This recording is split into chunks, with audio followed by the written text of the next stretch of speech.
This video is to be used for educational purposes only and is not intended to replace individual research or licensed investment advice. Unique experiences and past performance does not guarantee future results. Trading stocks, options, and spot currencies involves substantial risk, and there's always the potential for loss. Your trading results may vary. No representations are being made that any software or training will guarantee profits or not result in losses from trading. This is the JDfn Market Wrap. This is the Market Wrap on a Tuesday. I'm Jack Lott here on the James Dix Financial Network. President Obama went to Capitol Hill intending to work out differences with Republicans over his proposed economic stimulus plan. Obama held separate meetings with both House and Senate Republicans, spending about an hour and a half with lawmakers. The meetings come a day ahead of an expected vote in the House on the stimulus plan, which Obama says will create or retain 3 to 4 million jobs. January Conference Board Consumer Confidence Index fell to 37.7 from an upwardly revised 38.6 in December. Economists expected a January reading of 38.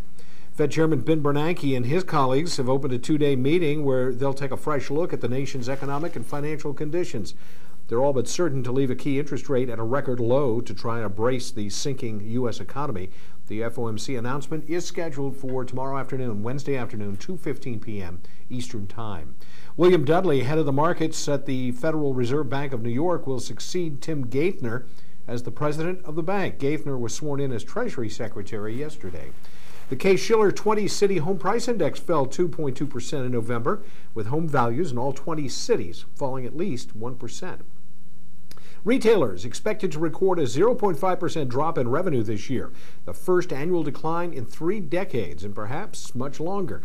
That's well below the modest 1.4% gain that they recorded in 2008. The Senate voted unanimously to postpone the upcoming transition from analog to digital television broadcasting by 4 months to June 12th, setting the stage for Congress to pass the proposal this week. Scheduled economic reports and activities on Wednesday, only one major one, Federal Open Market Committee announcement. Again, that's scheduled for 2:15 Wednesday afternoon, tomorrow afternoon, Eastern Time. In earnings news, Bristol-Myers Squibb reported net income for the quarter ending in December totaling $1.24 billion, or 63 cents a share. DuPont reported a net loss of $629 million, or 70 cents a share. Analysts were looking for a loss of 20 cents a share. Delta Airlines lost $340 million, or 50 cents a share. Analysts expected a loss of 34 cents.